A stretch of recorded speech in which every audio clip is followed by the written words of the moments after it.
Well, welcome everyone to today's webinar, How to Develop Your 2019 Marketing Plan. My name is Matt Baer. I'm the founder of Q4Launch, and we are excited that you guys are along for the ride with us as we jump into this deep topic, important topic at hand, and a topic we're going to be spending a lot of time with our webinar series talking about over the next 2 months. We actually had this webinar originally slated for the first week of December, but we're getting so many requests, so many phone calls that we decided to move it up a little bit. And then over the next 6 to 8 weeks, we're actually going to be trying to unpack some of the high-level things we're talking about here with our follow-up webinars and give you a little bit more detail, more granular information about how to go about executing much of what we're going to talk about today on the webinar. So that's kind of our next 8-week plan for our webinar series. So hopefully that's helpful for those of you that follow us regularly. If this is your first time joining us for a webinar, welcome. We're glad that you're along for the ride as well. We hope you enjoy today's content, hope you learn a lot today, and hope we have a little bit of fun along the way. That's what we always try to accomplish, or what I always try to accomplish as we lead these things and talk about these things, and think it's such an important time to have these conversations with our customers, with you all, with everybody. Lots going on, lots to be working on. So if you've never been with us before, I'll tell you a little bit about Q4Launch, about myself. As I said, my name is Matt. I'm the founder of Q4Launch. We just celebrated our 10th anniversary this year. You can see some great photos of that on our Facebook page if you want to check that out. The last 5 years, we've been focused exclusively in the hospitality space, working with bed and breakfast, boutique hotels, small resorts, and vacation rental companies from Maui to Singapore and just about everywhere in between. And in the last 2 years, have been recognized by Inc. magazine as one of their fastest growing companies in America and the fastest growing company who focuses exclusively in the travel space. And we actually focus exclusively in a very small niche of the travel space. So we're excited about that, honored by their recognition and what we get to do for many of you. I know many of our customers are on today's webinar as well. And glad that you guys are here, and we appreciate the trust you put in us representing your businesses and helping you grow your businesses. So exciting times, and that's a lot of what we're going to talk about today, is how do we develop a plan to grow our business in 2019. Obviously, I shared a little bit about our growth. We use the exact same marketing strategy for ourselves that we're going to teach you about, or almost the same. Of course, there's differences as we're doing business-to-business marketing. We're helping you do business-to-consumer marketing if you're our customer, or teaching you how to do it here if you're one of our webinar followers. So a little different, but some very similar things. So it's not it's a strategy that's proven to be very successful for us in our growth. It's also proven to be very successful for the customers that we represent. So we'll share a little bit of the highlights of that and some of the things that we're looking at for 2019 as potential opportunities to invest in and be successful with. So that's a little bit about us. I won't talk any more about myself. It gets really boring, but you're going to see a little bit of flashes of my geekness throughout today's presentation. So excited to share that with you guys today. So with that, let's dive in and kind of have a little bit of a groundwork setting or a foundation setting conversation. So as we look ahead at 2019, and these first few slides, honestly, as I was writing today's presentation, I had them in multiple orders, and I got really hung up on what order was the right order, and then I realized, it doesn't matter. Like, you could put these next 3 slides in any order, and it would still be right. So my point being, like, you can do these things, you need to do these things as you're preparing for 2019, and you can do them in a variety of orders. But let's start by setting some goals, right? As we look ahead at 2019, we need to be able to say, this is what we want to accomplish. Like, this is where we're going in 2019. And that's something I'm working on for our business right now. The great and the bad part of this time of year is I travel a ton and speak at a lot of conferences this time of year. Actually just came back from about a 10-day trip doing multiple speaking engagements and had a ton of fun, but also get some time away to reflect on goal setting and often use my flight time to be able to do that. And it's such an important part of the journey. I think that a lot of us don't slow down and do on a regular basis. So let's start by setting some goals. So just really simple things like, I want to increase my revenue in 2019 by X percentage or X dollar amount. I want to increase my direct bookings by X dollars or X percentage. So knowing that that can be a different goal than increasing revenue, right? I mean, in your business place, you may be in a relative place of maturity, and growing your revenue may not be something that's really on the table. But how do we shift bookings back direct versus coming from an OTA or a third-party source like that? So that in and of itself might be a goal. And I'm going to tell you a short case study on a customer that gave us that goal for themselves last year as a prospective customer, and what they've seen in their first 9 months of this year working with us. I want to increase repeat guests by X percentage or X dollar amount. That's a great goal to have. Why? If you've been with us on webinars in the past, you know how we feel about repeat guests. Repeat guests tend to spend more money and are less expensive to service, i.e. they ask less questions, they cause less problems, they're better guests in general. So a repeat guest tends to be a more profitable guest. They spend more money, they cost us less money, they're a more profitable guest. So we love repeat guests as a marketing agency and work hard with our customers to drive repeat guest business. So maybe you're at 40% repeat and your goal next year is to get to 50% repeat. That's a great goal to have, an important goal to have. Or maybe you want to increase your average booking by X percent or X dollars. So maybe your average booking is $1,000 and you want to grow it to $1,100, or maybe it's $400 and you want to grow it to $440. There's lots of reasons why you would want to grow your average booking. And I think revenue management is one of the top ways to be able to do this. There's lots of strategies to grow your average booking amount, including increasing length of stay. But generally, and of course there's exceptions to every rule, but as a general rule, as you increase your average booking, you're going to increase your profit margin by a disproportionate amount. And what I mean there is if you increase your bookings by 10%, or excuse me, you increase your average booking by 10%, you will likely see a significantly larger increase or a disproportionate, in a positive way, increase in your profit margin. So if you increase rate from 400 to 440, your profit margin is going to go up by more than that. I was actually just at a hotel conference last week speaking there, and one of the other speakers was from one of the big data companies that does a lot of data analysis on the hotel industry, and was kind of sharing some forecasting for 2019, which I always, as a geek, enjoy those presentations and geek out on all the numbers and what they mean. One of the things he said, he was kind of talking about revenue management a little bit, and he said that in their data, in their experience, that for every dollar you increase rate, 90% of that dollar goes to the bottom line or becomes profit. So as you think about increasing your average booking and increasing rates and using revenue management as a way to be able to do that, think about that. 90% of every dollar you increase rate will go straight to your bottom line. Reason being, we're in a very fixed cost heavy business. Hospitality is a very fixed cost heavy business. Variable costs are very low. So variable costs in that case, when you increase rate by $1, your variable cost would be 10%. So your costs go up 10%, but your revenue goes up the whole dollar, which means that 90% of that comes down to your bottom line. In the hotel industry, so using some bigger hotel industry data, because we don't quite have it the same in the B&B space we work or in the vacation rental space we work. So high level hotel industry data, which is a larger, more mature industry, so there's more data available. The average profit margin for a hotel is 25%. So that's a big deal. If you think about every extra dollar has a 90% profit margin, you can grow profitability very significantly as you're able to grow that average booking. So that's a few example goals. Some of those might be goals you want to write down and make part of your goals for 2019. But I would encourage you to go past that. Brainstorm this with your co-owners, if you have any, with your partners if you have one, with your staff if you involve them in these types of things. And we're going to talk about some staff pieces that are a little bit more applicable later on. But these are high-level things that you really need to engage your team in having these conversations and brainstorm more. I would encourage you, like many things, brainstorm several goals and then narrow that list down to the things you think are most important. All right, so once we've set some goals, let's analyze where you currently are. Now, most of your businesses don't have something as simple as this sign in front of Waldo here that says you are here. But by looking into our data, we can kind of flesh that out. So we need to understand where we are if we're going to understand where we're going and then be able to write a plan to get there, right? So we got to say, this is where I want to be, this is where I am, and here's the plan, here's the journey I'm going to go on to get from here to there. You know, many of you know that have followed us, I love doing races. I'm a marathoner, I'm an adventure racer, I'll do every kind of race I can find.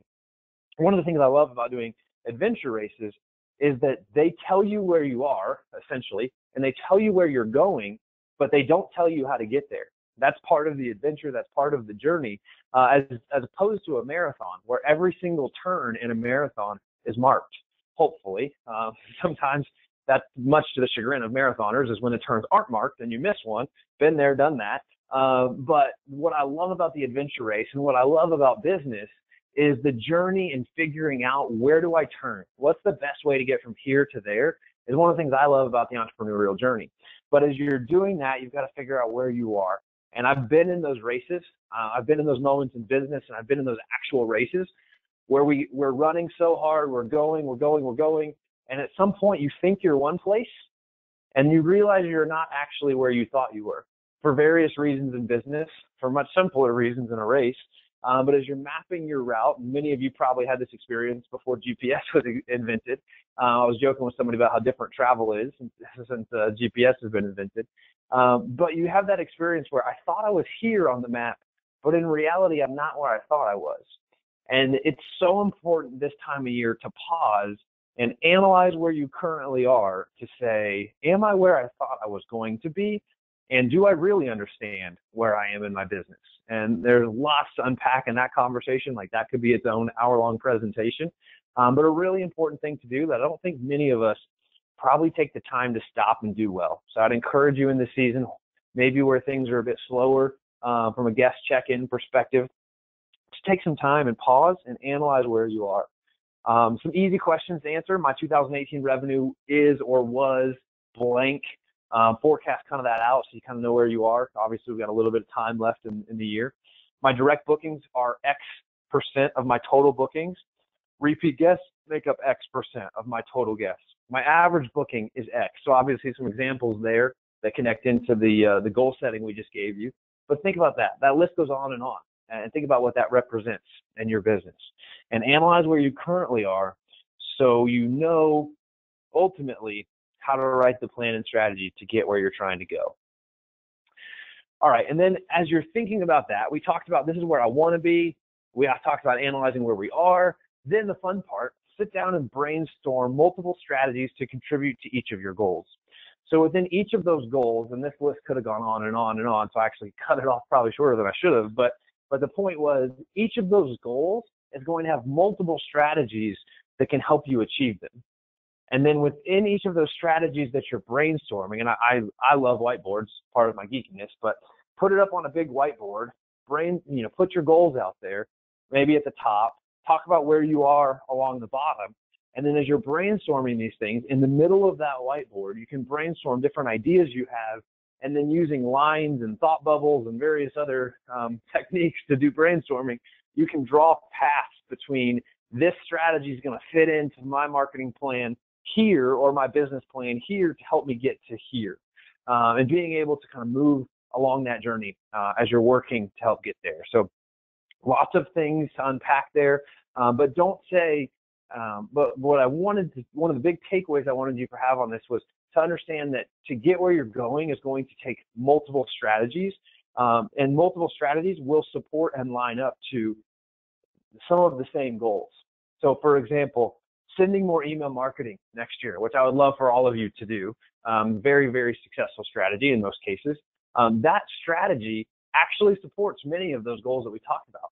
It can actually probably support all of those goals in the examples that I gave you. It can support the goal of increasing revenue. It can support the goal of increasing direct booking. It can support the goal of increasing repeat guests, because typically who's on your email list? Past guests, right? It can support the goal of increasing average booking by messaging specials and packages and add-ons within your email campaign. So as you start to do that, you'll see that multiple strategies come together to support multiple goals. And then you start fitting those into a plan and say, okay, how are we going to accomplish this based off the resources we have, the time we have, the money we have, and where we're trying to go? And how aggressive do we need to be based off how aggressive our goals are, right? The more aggressive your goals are, the more aggressive your marketing plan needs to be to get there, and the larger budget or time you're going to need to support that. So hopefully that's helpful. Hopefully that exercise or that visual, I would love for you guys all to go through that exercise and actually experience that. I think you'd be surprised the conversations it can create within your business and the opportunities you'll see as you move through that exercise that maybe you didn't see before. All right, so one of the things we want to talk about is we're talking about 2019 marketing plans. The conversation wouldn't be complete without a conversation about your 2019 marketing budget. Generally, as we ask this question, and we love working in relatively family businesses in the hospitality space, relatively small businesses in the hospitality space, although we have some very large hundreds of millions of dollar clients as well. We also have very small $100,000 year annual revenue clients, and that's their revenue, not our revenue from them, not to be confused, their revenue. So we know what it's like, everything from the small B&B making $100,000 a year to the large multinational company pulling in hundreds of millions of dollars in bookings every year. We know what it's like to do that. So we're going to talk a little bit in percentages, but also have some information there. But you can't start down that road into that process without developing a budget. And as we talk to most of our customers at the stage where they're more in the prospect stage, most of them don't have a budget. Most of them couldn't answer the question, what is your marketing budget? And that's okay. It's okay to not be able to answer that question today, but I would say it's not okay to not be able to answer that question by the end of the year.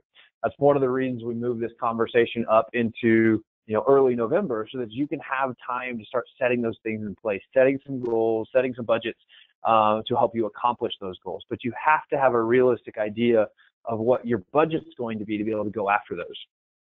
And as you Google different things and you try to figure out, well, what should my marketing budget be? We believe in the hospitality space, we're a very heavy marketing industry. If you look at marketing spend by industry, you'll consistently see travel and tourism at the top list of spend and budget percentages. So generally speaking, the average small business is going to spend 7 to 10% of their gross annual budget on marketing. We believe in the hospitality space because it's a more competitive industry. Honestly, it's more competitive than it's ever been. There's more hotels, there's more B&Bs, there's more vacation rentals, there's more Airbnbs than there have ever been. We believe that you should probably be thinking about spending 10 to 15% of your gross revenue on marketing, as opposed to smaller, other industries that might spend a little bit less. And if you're a smaller business, like if you're on the smaller end of that spectrum between 100,000 a year and 100 million a year that I gave earlier, the smaller you are on that spectrum, probably the larger percentage of gross revenue you're going to be spending on your marketing budget. So it's a difficult place to be, but the smaller you are, you still have to do the same things, and they just cost a larger percentage. But balancing that with understanding what your goals are, of course. And that's that next point there. Align your budget with your goals. Don't come to the table and say, I want to double my business I want to double my business next year, but I want my marketing budget to stay the same. Like that's kind of a misalignment. Honestly, when you're in those seasons of growth, when you're trying to grow a business, your marketing budget typically is a larger percentage than it is in later years when you're a more mature business and your growth percentages are a bit smaller. We're very aggressive from a marketing budget perspective as a company. I spend more of my time as the founder of our company and more of the company's money on marketing and advertising, but really marketing. We don't do much advertising, really marketing, than probably anything else we do, because it's important and it's a big part of what we do to help get in the path of people that are looking for what we do. And then the same is true of you. You're trying to get in the path of travelers who are planning a trip to your destination. And you have to spend more money to do that in seasons where you're trying to grow. You also need to make sure that you're balancing short-term and long-term investments. That's one of the things as we talk about marketing investments with customers. We try to talk about short-term and long-term investments. As we talk about marketing investments internally, we talk about short-term and long-term investments and understanding how we measure success of those things differently. And measuring success of those things differently is important, because you can't expect a short-term investment to perform like a long-term investment, and vice versa. You can't expect to be investing for the long term but see immediate ROI with some of the strategies you're going to be using. You've got to be willing to invest in areas you're more confident in and drive a stronger ROI as well. So as you get into the year and you've got your budget, but you're seeing a really strong ROI from a particular area, we would encourage you to lean into that a little bit more and say, okay, how can I invest more into that? And we get these calls from the customers all the time, and we love these calls because it shows that we align from a thought process and values perspective, but that we're doing things well for them. when they call and say, hey, I'm liking what we're seeing here. Could we invest more into that area and get a larger return on our investment? And we also love having that conversation in times where we say, we don't think you could. And we are very upfront with that conversation to be like, we think we've maxed out the ROI we can get from area X, so we don't advise you to spend more money in that area. And those conversations are really important. I think that's part of being a trusted partner, is being able to help people understand where to best invest dollars and when to not invest more because of the theory of diminishing returns. I'm not going to get super deep into that, but many of you probably understand that, at least if you went to business school. If you went to art school, maybe not, but you can Google it. And then another thing, and we're big on this, but is set aside a percentage of your marketing budget for new ideas and little bets. If at the beginning of the year you allocate your marketing budget 100%, meaning there's zero margin left in your marketing budget, as the year goes on and you learn things you don't know or that you didn't know at the beginning of the year, you're going to have opportunities that present themselves. You're going to have new ideas that come to the table. You're going to have opportunities to make little marketing bets. And you've got to reserve some of your marketing budget to be able to invest in those kind of things. So as you're allocating budget, I would say allocate an area. It could be a miscellaneous category, although I don't think it should be. I would put a line item on your marketing budget that says little bets, and I would allocate money to it. It's something that we do as a company a lot, and something we believe in a lot, is trying little bets and saying, hey, team member, if you've got an idea for customer X, go try it. Get their buy-in. Go try it, not literally buy-in, but go get their permission, go try that idea, and let's see how it goes. If it works for customer X, let's try it for 5 more customers. If it works for 5 more customers, let's try to roll that out for everybody and see what we can all benefit from that. But that starts with a little bet, right? It starts with a $100 idea, a $1,000 idea, and making a little bet, not saying, all right, let's roll that out for 150 people and spend $50,000 doing it. Like, that's a big bet, but let's test it in a smaller way. Let's get proof of concept. And that's fun, right? It's kind of like the geeky science fair thing from back in the day, where you used to get your hypothesis and put your experiment together and figure out your results and then present it all, at the science fair. And that's something that we do culturally. Like, we have days where we set time aside to just do that and have our science fair, if you will. But I would encourage you guys to do the same thing in your business. It creates fun inside of your culture, and you'll be really impressed with some of the ideas that your team can come up with if you give them the time, space, and a little bit of budget to go make those things a reality. And there's some great information on the theory of constraints and how constraints can drive innovation that revolve around this whole concept of little bets as well, and why it's so important and so much more valuable than just giving somebody 50 grand in a project. All right, so as part of that, we get this question a lot: understand where to invest. So this is a marketing chart that we pulled up. This isn't our data, but some marketing information. The survey is on the bottom below there. But one of the things we want to talk about here was and this is 2017 data, so not quite 2018 data, but it's marketing budget trends in 2017. It's not specific to the travel industry, but the data is pretty consistent across different surveys that come back. So as you look, generally speaking, the green part of this chart is people that are planning to increase marketing budget. The red side of this chart is people that are planning to decrease marketing budget. You will notice that the survey respondents, there is a lot more green than there is red, meaning that in general, people are planning or were planning in 2017 to spend a lot more money on marketing than they had in years past. So that's a takeaway, generally speaking, that I just spoke to a few minutes ago. People are spending a larger percentage of their budget on marketing than they've done in years past, and something you might need to think about as well. But we just want to kind of hit on some of these top ones here. Of survey respondents, which people were planning on spending more, spending the same, or decreasing their budget? So 58% of people said they were going to increase budgets on social media. A lot goes into social media. 2% said they were going to decrease. Content creation or content distribution, 58% said they were going to increase their budget. 58% of respondents said they were going to increase their budget for the company website and spend more on their website in 2017 than they did the previous year. And that's huge. Your website is so important. We're going to talk about that more in a few minutes. And then search engine optimization is the next thing. 55% of people said they were going to spend more on SEO than they did the previous year. Only 1% of people said they were going to spend less. 50% said they were going to spend more on video in the coming year. And 50% said they were going to spend more on email marketing in the coming year. So you can keep going down that list there. We're not going to take time to do it today, but you can definitely do that. You can Google it and find that chart and spend some time with it yourself. But that's showing you where a lot of people are investing significantly more of their budget in 2017. I'm sure this data stayed true for 18 and is true for 19 as well. So there's a couple things to think about there. One, imagine your competitors are responding to this. And if your competitors are spending more of their money in this area, how is that going to impact you and your ability to continue to compete? And how are you going to then use that information to adjust your marketing budgets and spend as a result? So think about that and understand where to invest. I would balance this data with your own marketing performance data that you're seeing in your Google Analytics, part of that benchmarking on where are you, that Waldo slide we had a few minutes ago. All right, next thing here, and this is where I'm going to let my geek flag fly. Boldly go where you've never gone before. And I'm kind of a poser a little bit on this one. I'm actually not a big Star Trek fan, but was looking for a fun way to say this slide, and Star Trek, came up as a good option. So they boldly went where no one had gone before.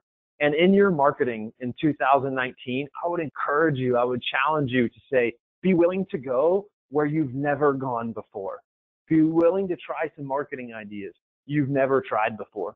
Be willing to spend some marketing budget you've never spent before. Be willing to try to grow to a place you've never been before. Challenge yourself to do that. I travel all over the country and I speak probably 20 times a year in person and probably another 20 times a year via webinar. So I'm speaking almost every single week of the year, at least once. And I give a lot of marketing conversations or a lot of marketing talks and try to help people grow their marketing. And we represent a tremendous group of people from a company perspective and help them grow their marketing. And those people have made it an intentional choice to take a next step. One of the things that discourages me the most as a speaker is to speak to a room full of people and see them excited, see them, moving along and like they're feeling it. I can see it. Their heads are nodding. They're going. And then maybe the conference speaker or the conference committee will ask me to come back the next year. And I'll see those same people in the same session and I'll talk to them afterwards and they haven't made any change. And this happened. Like I was reflecting on this on myself from a leadership conference I went to study and learn, not to speak, back in August. But this thing of like we go and we learn and we sit and we get excited, but then we don't do anything, right? I mean, that's the thing, right? That's the hard part is executing. I'm often asked, what's the secret to marketing success? And my answer is always consistency and execution, because execution is the hard part. Ideas, teaching webinars, speaking in front of conferences, that's the fun, sexy part. Like everybody wants to do that.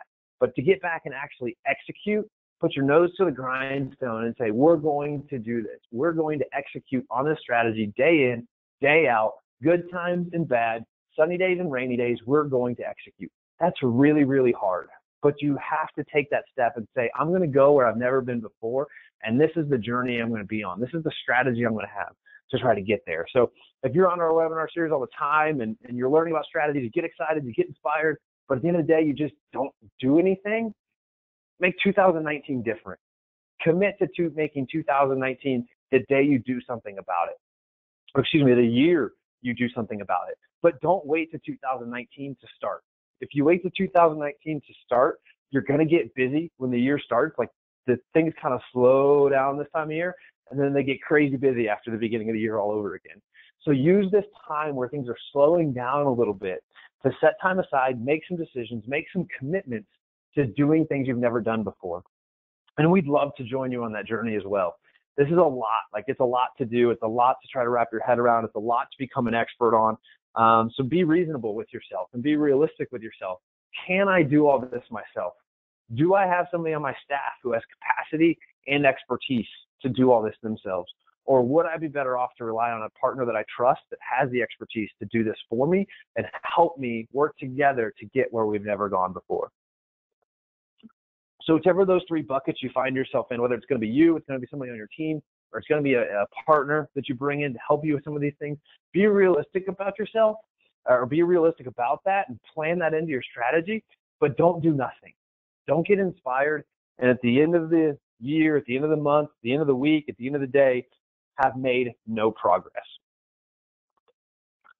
So let's talk about 6 strategies to make 2019 the best year yet. We're going to try to share some customer examples with you on this journey. excuse me, as we move throughout this as well. So 6 strategies to make 2019 the best year yet. I would highly encourage you, as you're working on your plan, these are some of the strategies that we've pre-brainstormed for you that should be on your whiteboard. These are some of the things that should be helping you understand to get from where you are to where you want to be. And we're going to share a little bit of information on how to execute these things well, and then try to unpack that some more in the coming weeks. So strategy number 1, fix your website. It blows my mind as I travel and I speak and I see so many people's websites, how bad most people's websites are. So people get excited about going and doing and executing on marketing plans to drive more traffic and drive more business, yet their websites are terrible. And they do all this work, they spend all this money, they invest all this time and energy, but they're driving it all back to a website that doesn't tell their story, it doesn't represent them well, it's not doing them any favors. And what they don't know is they only hear feedback from people who love their website, right? Because people who hate your website aren't going to tell you they hate your website. So you think you have a good website, when in reality, it needs lots of improvement. And I would let the data be the guide for this for you. One of the advantages is we have a tremendous amount of data that helps us not just visually, because that's only part of the story. Honestly, visually is probably the least important part of the story, but letting the data tell you whether you have a great website or a bad website. And using Google Analytics to uncover a lot of that data and unpack that and figure that out. But your website will be or is your number 1 tool to drive direct booking. Because like I said, all the marketing you're doing, your presence, everything you do drives people back there. That's where most of your direct bookings happen. That's so where all of your direct bookings happen. And if it's terrible or it's not good, or it's worse than your competitor, it's not doing you any favors. It's got to be good. It's got to be better than your competitors to help you earn that business over your competitors. It's got to have a fresh, updated design. It's got to have book direct messaging. It's got to be fast, fast, fast. Every pass needs to lead people to the booking funnel. It's got to be super seamless and have a great mobile experience. Mobile bookings for mobile devices have doubled in the past year. We expect that trend to continue into 2019. It has to be ADA compliant. This is such a hot topic in the space right now, and a lot of misinformation, honestly, out there about what this means. We taught a whole webinar on this about 2-3 months ago. We have helped all of our customers get fully ADA compliant, and actually helped 2 of them defend and get lawsuits dismissed, which is super exciting because it spoke to all the work that we have done over the last 2 years in this area. That's not the fun, sexy part, the ADA compliance piece, but it has to happen so that you don't find yourself distracted from marketing and growing your business because you're dealing with a lawsuit. And then I would say, make sure it's future-proof. The world is changing. Technology is changing at a pace like we have never seen before. And if you study the pace of change and you study technology, you know that it happens exponentially, because as technology advances, it enables the next technology to advance even faster.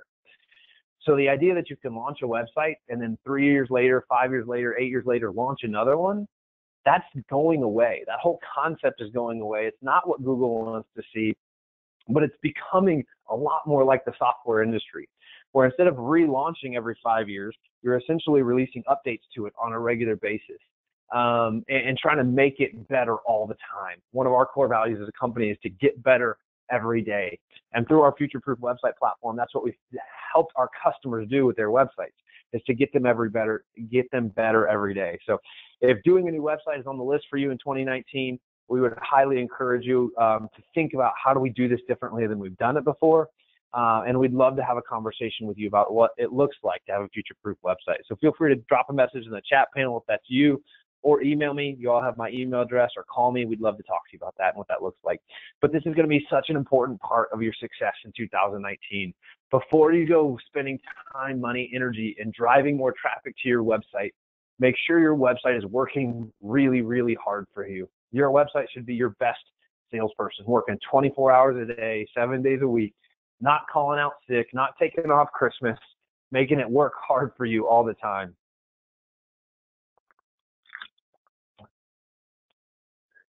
Did have a comment that some people were struggling to hear, so hopefully that is not the case. Hopefully everybody else is hearing okay, and that was just an isolated incident for that person who mentioned that. But if y'all have trouble hearing, please let me know so we can try to address that for you. So here's a quick before and after. The before on the left, this website, which honestly was better than most, but the after and what that can look like. And I'd encourage you guys to go check that out. Look at how it tells the story. Look at the functionality that exists there, and really be able to go in and experience that and some of the things we talked about there. But before and after, what that can look like and what that can mean for the growth of your business. And we have tons of examples we can share with you on that. One of the things that I said earlier, I was going to share a quick case study with you on somebody who made the steps we've talked about, that decided to increase direct bookings, and wanted to share the story of Larry and Nancy from Your Friend at the Beach. Their number one goal when they talked to us a year ago was to reduce dependency on OTAs. They've been coming to our webinars for 3 years and never taken that next step of being able to, I'm sorry, I've seen a couple more comments on audio there, so we're going to try to figure that out, make sure that everything's working well for you guys. But they had been coming to our webinars for quite some time and hadn't taken that next step, and a year ago decided to do that. And this is just a few stats from them. We've helped them increase their organic search traffic 58%, increase total revenue 22%, increased direct bookings by 121%, and decreased third-party bookings by 52%. So tremendous success story, but somebody that had been coming for 3 years, hadn't taken that next step, a year ago decided to do that, and this is what they've been seeing for the last year. So really excited for the success we've been able to work together with them, and you can check out their website to see an example of a future-proof website as well, yourfriendatthebeach.com. All right, let's keep moving along here. Number 2, increase organic search or Google traffic. Google dominates organic search, but it also includes Bing, Yahoo, DuckDuckGo. So that's why we phrase it that way. But as we look at our customers, Google search is responsible for more bookings, more direct bookings than any other source. So as you think about where do I need to invest in 2019, you saw it on that chart we had up a few minutes ago, a significant number of people are planning to invest more in organic search or search engine optimization than they did last year. And the reason being, it's the number one highest source of bookings for our customers across the board. They typically see 40% of their traffic comes from organic search, and 50% of their direct bookings originate or come from organic search. So it's a tremendously important part of your overall strategy and something you need to work really, really hard on. So a couple of tips as you think about that. You don't have to be number one to succeed. You know, one of the biggest misconceptions we hear about organic search is, well, I can't compete with Expedia. I can't compete with Airbnb. I can't compete with HomeAway or VRBO or bedandbreakfast.com or whoever it is, so I just shouldn't even try. And that's such a flawed methodology, in my opinion. You absolutely should try. You don't have to be number one to succeed. Yes, I'm not going to tell you that you can overtake Airbnb for whatever keyword it is that you're going after. You might be able to, and we've had success doing that in many markets. We've had success overtaking TripAdvisor in many markets. But even if you don't overcome them, if you get ahead of your competitors, every spot you move up in rankings from that journey of 100, which is typically where software starts tracking, up to number one, every spot you move up that list, theoretically, you're increasing the clicks and the traffic you're going to get from that. So you don't have to be number one to succeed, but if you go from the second page to the first page, that's success. Now, don't stop there. Go from position 10 to position 5. Let's work towards that. But every step you move along that journey is going to help you. And if you are number one or you're number 5, don't think you're going to stay there forever either, because your competitors are probably coming after you, right? The people on page 2 are hustling to try to overtake you in your position on page 1. So you have to continue to invest in this high-performing part of your marketing strategy to drive success.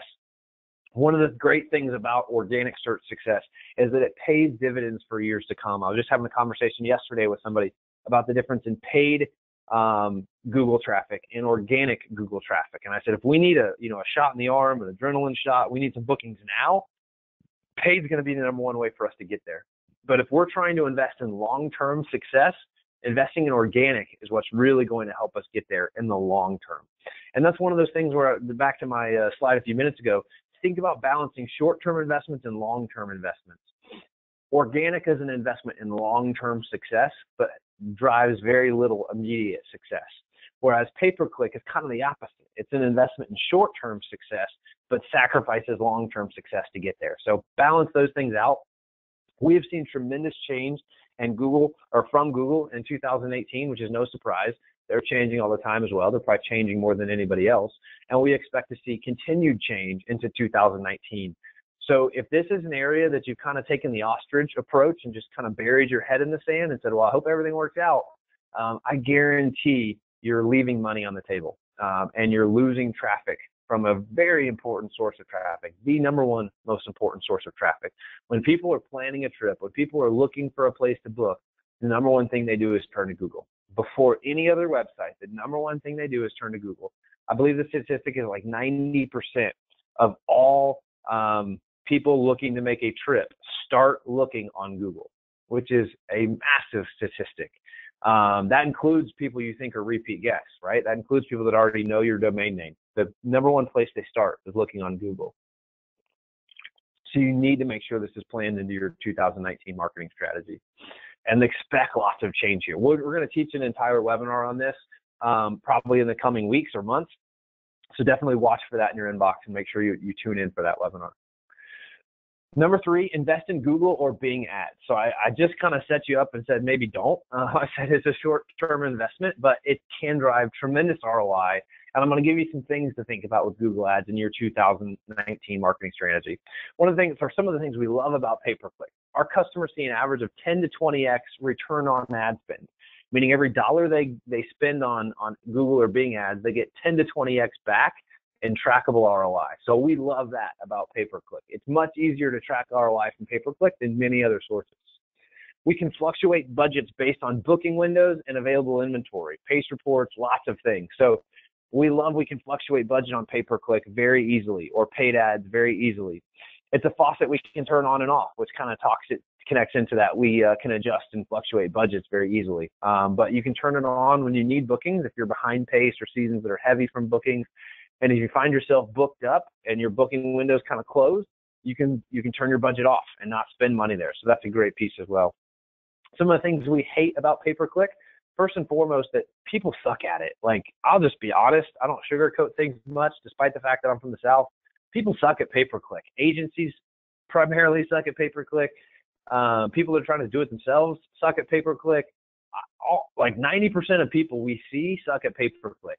And it's one of the areas that we have the most success in taking over for people is poorly run pay-per-click campaigns, because almost all pay-per-click campaigns are poorly run. I do hundreds of Google Analytics analysis that's a lot, that's a mouthful. To do that for people every year. I was actually just on one this morning doing an analytics analysis for somebody, a quick call, just to kind of help them think about it. And as we do that, the majority of people have bad pay-per-click campaigns. I would say like 95% of people have bad pay-per-click campaigns. And the net of that is the average business wastes 70% of their budget. 70% of their pay-per-click budget is blown, which is not a travel-specific statistic. It might be even higher in our space because we tend to spend more on pay-per-click than other industries, but that's kind of a pay-per-click statement across the board.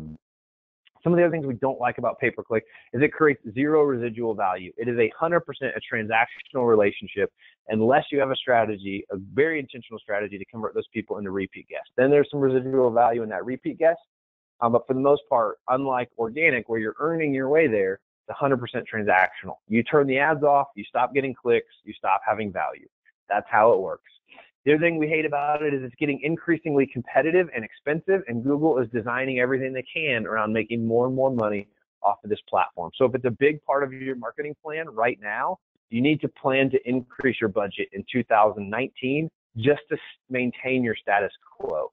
So if you want to maintain the bookings you got from pay-per-click or ads in 2018, plan to increase your budget in 2019 to see the same results, meaning that your return on ad spend is probably going to go down in 2019 unless you do something differently. And as a sidebar for this, if you're investing money in pay-per-click right now, which is absolutely okay, the takeaway from this slide is actually to invest money in pay-per-click. So don't let my negativity about pay-per-click get you down. But if you're investing money in pay-per-click, Google or Bing ads or social ads or whatever, and you're not sure if it's working for you, please reach out to us. We'll be happy to spend 15 minutes with you, do an analysis of your pay-per-click campaigns, and literally in 10 to 15 minutes, we can help you understand where you might be wasting budget and if your campaign is performing well for you or not. Because even if you're not wasting 70% of your budget, even if you have somebody doing a great job, there's probably still some insights. Like there's probably still some things that can get better, because it doesn't matter how good your pay-per-click campaign is, there's always something that can get better. I mean, back to that core value of get better every day. That is absolutely true of pay-per-click. So hopefully you're not wasting 70% of your budget, but chances are there's still some things that can get better, and we'd be happy to help you understand that, because it's such a pet peeve of mine, how many people waste money on pay-per-click. All right, moving along. Number 4, make repeat guests your favorite guests. And there are so many strategies to help you do this.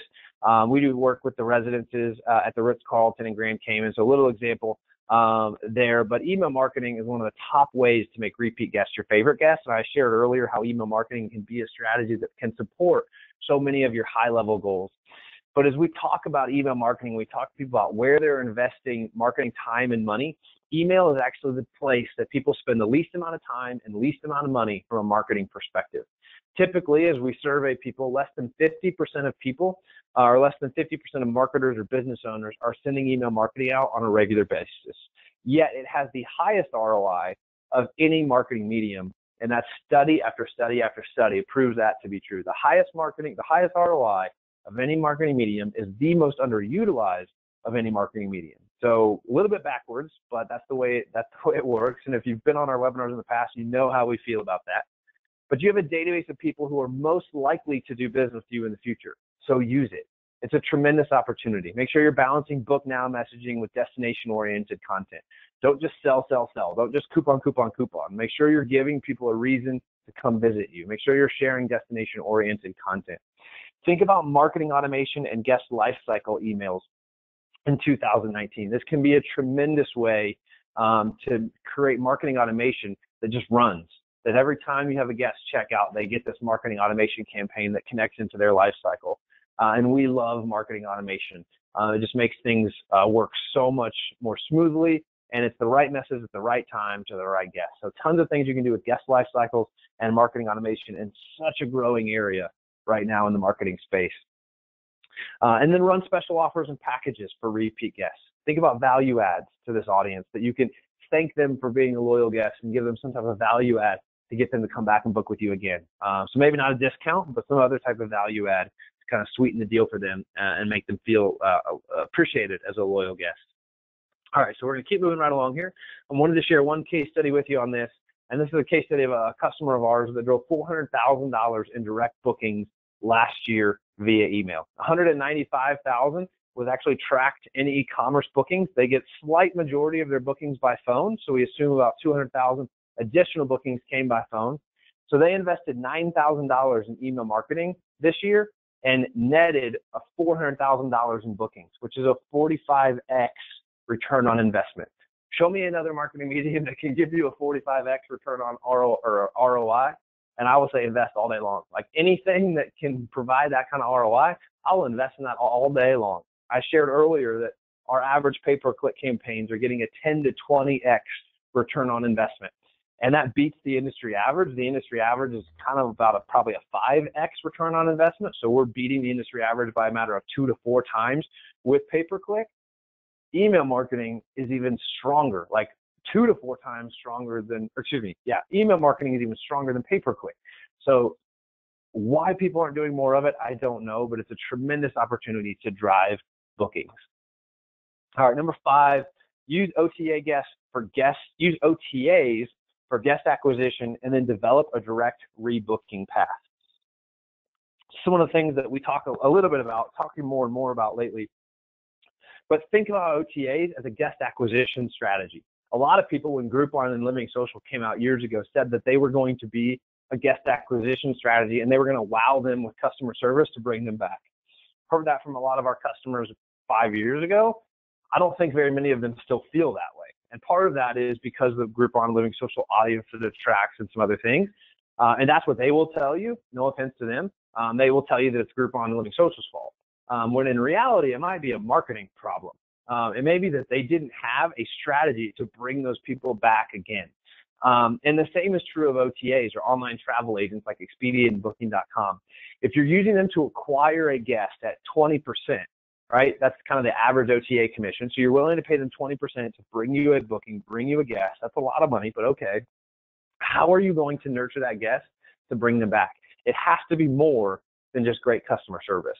You need a strategy to do that. And that's a conversation you and your team need to have, not just, okay, well, they'll come back because we provide great customer service. Yeah, they might, and I hope you're right.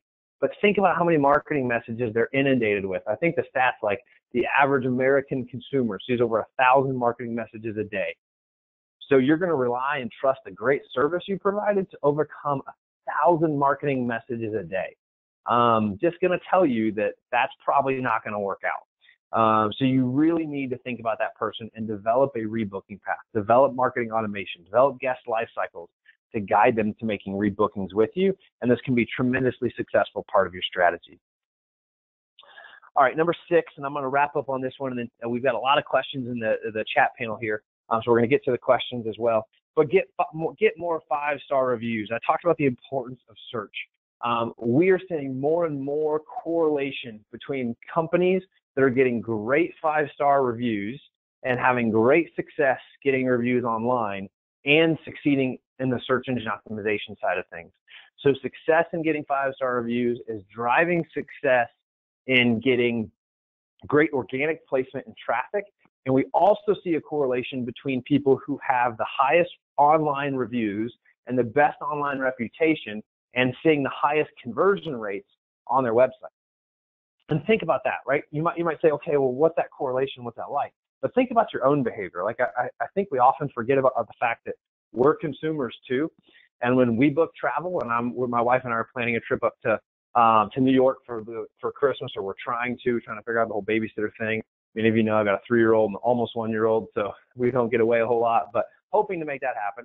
But I love watching my wife book travel, and my wife's on our webinar invite list for some reason. So maybe she's on the webinar today, but I love to watch my wife try to book travel because she's like my own built-in little focus group. And I was watching her try to book this trip to New York and try to book a hotel. And as you all know, hotels in Midtown Manhattan are very expensive. So she's very hesitant to make the wrong choice. And this is the process. She would Google something. She would go to their website. Then she would go check out their reviews. Then she'd come back to their website. Then she'd go read some more reviews somewhere else. And then she'd make a decision on whether she would pass that on to me as a recommendation. So understand that behavior as a consumer, right? They're going to your website. They're going and checking out your reviews. They're coming back to your website. They're checking out your rates. They're checking out your reviews. It's this cycle, this process, because people are afraid to make the wrong decision. So when I say we see a correlation between people who have great online reputations and people who are succeeding in SEO and succeeding from an e-commerce conversion rate, that's why. Because people come to your website. We work hard as your marketing group to get them there. And then they go and they want to learn about you. Before I hand over $1,000, $5,000, whatever the number is, do I trust you? Am I going to have a great experience? Because I'm afraid of making the wrong choice as a consumer. So can I trust you? So they go read the reviews. And if they like what they read, they move on in their booking process. You kind of get that checkbox. The process isn't over, but you get that checkbox, and they're more likely to come back to your website and go ahead and make that booking with you, aka contribute to your e-commerce conversion rate. But if they don't, if they read a review like this one on the screen here, which is from an actual former customer of ours that we struggled with because they had terrible online reviews, we've blocked their name out to protect their identity. But if they read this kind of stuff, they're not going to book with you. If they read their customer service and dealing with a trip charge twice and trying to get thousands of dollars back was terrible, and I will never book with them again. As a consumer, if I read about somewhere I'm thinking about making a booking and the statement from a local guide, someone who's trusted, according to Google, they give that local guide stamp to say, hey, you can trust this person, I will never book with them again. Do you think I'm going to risk my hard-earned money and my hard-earned paid time off with that company? Absolutely not. So what I want you to take away is reviews are so important. Like, it's one of our top 6 strategies here. You need to think about this. And if you're a vacation rental company, I'm not talking about reviews for your properties. That's happening. That's all built into the systems. I'm talking about reviews of your company. When people Google your company's name, do they like what they see? Do they like what they read? The stat is 88% of consumers consult online reviews when making purchase decisions. I believe that's probably higher than 88%, but that's the stat, so that's what it is. You've got to plan this into your strategy for 2019. You need to get more 5-star reviews to drive success. And if you're struggling in other areas of your business, if you're struggling with your e-commerce conversion rate, or you're struggling with SEO, I would start looking at this. And it's something we built into our onboarding process for our staff to say, look at their reviews, because if those are bad, chances are we're going to struggle with everything else we do for them. So as we've kind of had that experience a couple times and struggled with a few people and not been able to figure out why, it comes down to, we believe, bad reviews. And we've seen that consistently across the board with people we have struggled to drive bookings for. And think about it from an SEO or a Google perspective as well.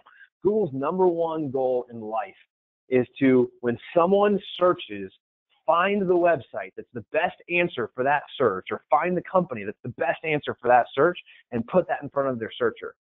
And they know everything about you. Google knows more about you than you know about yourself. So Google is reading your online reviews. I guarantee you that. And they're building a profile of who they think you are as a company. And if they see a lot of bad reviews out there about you as a company, do you think they're going to serve you up as the answer to their searchers' questions? Of course not. Because if the general consensus on the web is that as a company, you don't do a very good job of taking care of your customers, they're not going to serve you up to their customers. They're going to take their customers they've worked so hard to get and trust, and then put a bad company in front of them.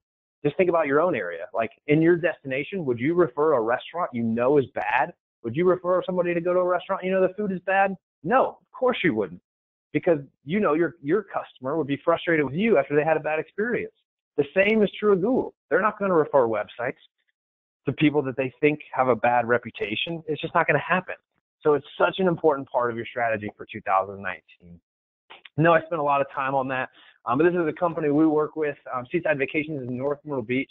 They didn't have very many reviews, and we launched a review strategy with them about a year ago. And they were using our 5-star app, launched a review strategy with them. And in the last year, this is their 5th year with us. So they've been with us a long time. We just launched this review strategy with them, I believe, late 2017. Their organic traffic has increased 34%. They've seen a significant increase in owner reviews, or owner inquiries. And the comment from Cindy, the owner there, since launching the 5-star app, we've seen owner inquiries increase, and they keep telling us they read our reviews on Google. 240 Google reviews with an average 4.6 stars. That's tremendous. I think most of us on this call, myself included, can't put up those kind of numbers. But Cindy and the Seaside Vacations team has, and it's been a big part of their success in 2018 and the work that we've done with them. So I know we've talked about a lot of things, and we've thrown a lot of information at you very, very quickly. Your head's probably spinning a little bit. My voice is worn out. But if you're ready to take a next step, if you're excited about how you can make 2019 the best year you've ever had, and you want a little help trying to figure out how to get down that path, we're going to launch a poll here in just a minute and give you a chance to respond to that. But there's 3 options on the poll today. And if you're on today's webinar, we just ask that you vote. Like, do us the courtesy. We've put a lot of time and vote. We don't care what you vote, but please just vote on something. But your #1 thing you can, or vote, respond to the poll, whatever, is request a 2019 marketing consultation. A free consultation with our team to say, hey, help me figure out how I can make 2019 the best year yet. We'll give you some free advice and free guidance on how to go about doing that, how to set yourself up for the best 2019 you've ever had. Secondarily, if you don't necessarily want the consultation, you just want to know how we can specifically help you, I'd be happy to connect with you. And you can click, yes, I'd like to request a meeting with Matt to see how the Q4 launch can help us increase bookings. So that's just kind of getting straight to the chase. If you want to know more information about how we can help you, please just click that, and I'll personally reach out and schedule some time with you that we can talk about what it would look like to work with Q4 Launch and how we might be able to help you do a lot of the things that we talked about today.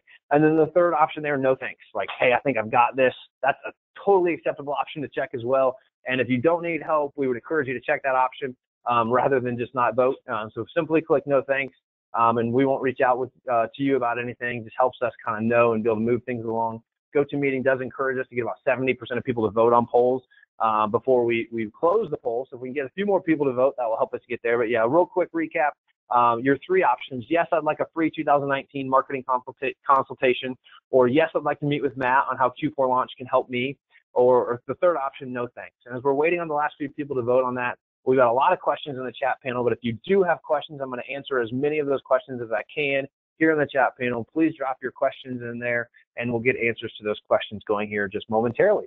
Awesome. A couple people just voting there. Perfect. Thank you guys for that. Thank you for helping us keep things moving along and getting voted in those polls. All right, let's close that out and move on. If you're watching a recording of this, I know we always have a few people who can't come and watch the recording, and you want to take one of those 3 or one of those 2 steps I just mentioned My contact information is on the screen now. So if you are watching the recording, please get in touch with us directly. Happy to help you take that next step as well in your journey for 2019. All right, so let's get to these questions. Question from Alessandra: what percentage is reasonable if you've been open for 2 years? And she asked that question at 2:05, so I'm not exactly sure what we were talking about at 2:05 Eastern time, but my guess is we were talking about marketing budget. And in that question, Alessandra, you're still in startup mode at 2 years. So I would say, you know, probably a larger percentage, assuming we were talking about marketing budget at that time, you know, 10 to 20%, but some of that's going to vary based on how big you are as well. It's a very individual question, a specific example that we'd love to talk to you about in like the 2019 marketing consultation. So hopefully you requested that. If not, just get in touch with me on the contact information on the screen, and we'll help you answer that question more personally for you and your situation. Question from Julie: do we have access to this presentation? We are going to send a recording out of today's presentation. We don't send the slides out or necessarily give access to it, but we will send a copy of the recording out, so you can take the mile a minute that I spoke and actually slow that back down so it can make sense. A follow-up question from Alessandra: if we don't meet the goals that we set up for this past year, what happens? I am not sure. I'm not sure exactly what goals you set up and those kind of things, but I would say reevaluate where you are. If you didn't meet the goals you set for 2018, reevaluate where you are.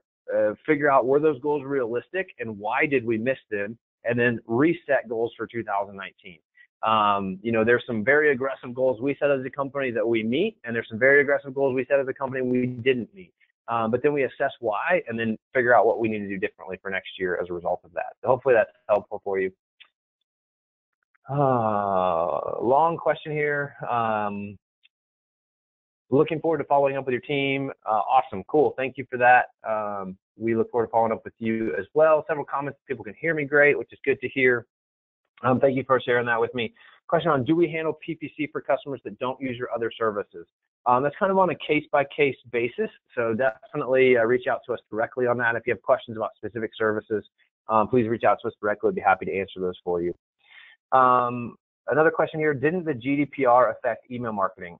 Yes, there was some effect to email marketing by GDPR, but in the United States, not nearly as much as people claim there was. I think there's a lot of misinformation out there about GDPR. So I would say 98% of people have not been very affected. Probably 99.8% of people have not been very affected by GDPR. There were some things you needed to do to accommodate for that. We took all those steps on behalf of our customers, but you would need to make sure that you took those steps on behalf of yourself, or that your marketing partner did that as well. So question on: how do you create an OTA rebooking lifecycle? That's a great question. You can use marketing automation to be able to do that and do that well. That's an area that you have to figure out how you get the OTA guests into your marketing automation. But almost every email marketing platform out there, whether it's Constant Contact, MailChimp, or something more advanced like a SharpSpring or a HubSpot or something else, has marketing automation built into it. And then you would set it up in there, and then you'd figure out, how am I going to get my contacts that are OTA specific into that? That could be a manual process. You could set up automation to do that piece as well, but can get a little bit expensive. How do you get over a bad review? First and foremost, respond to it. I think that's one thing people don't do, is respond to a bad review thoughtfully, and not attacking the person who left the review, but thoughtfully respond. And then work hard to get more positive reviews is kind of the short story of it. We have a whole a guide that we give to our customers on how to overcome a bad review. Like if they get one, we'll often reach out and provide that to them. So can I get more information about the 5-star app, please? Absolutely. If you go to q4launch.com/5-star, you'll see a whole page on our site there about 5-star, as well as all the information that you need to sign up for 5-star. So definitely check that out. Great resource. Comment: I selected that I don't need a 2019 marketing consultation, as we talked recently at a conference and we covered a lot. Otherwise, I would say yes. Great presentation today. Thank you. Awesome. Appreciate that comment and look forward to following up with you. Lots of thank yous in the chat panel. Appreciate those guys. Several other great presentations. Thank you. Started taking screenshots halfway through. How can we get the slides? Julie, we will send a copy of the recording out, so that will be available for you. And then a question, do you have your topic and date for the next webinar in the series set? Not yet. We try to announce those on the webinars, but with the holidays and several others in my travel schedule, we're trying to coordinate a few different aspects to get that next webinar scheduled. So keep an eye on your email inbox. You know we will email you when that is up, and then you can register for that. Keep in mind, only people registered actually get access to the content, so make sure that you do register for those when they come out, and we will get that to you. So. If there's any other questions, happy to answer those. We're a little bit past the top of the hour here, so appreciate everybody's attention. Hopefully you learned a lot. Hopefully you got inspired today to take a next step. If there's anything we can do to help with you on your journey, please get in touch with me. My contact information is there on the screen. Otherwise, stay tuned to your email inbox, and we will get you more information on upcoming webinars we have for the rest of this year. Thank you all. Appreciate your time, and we'll talk to you again soon.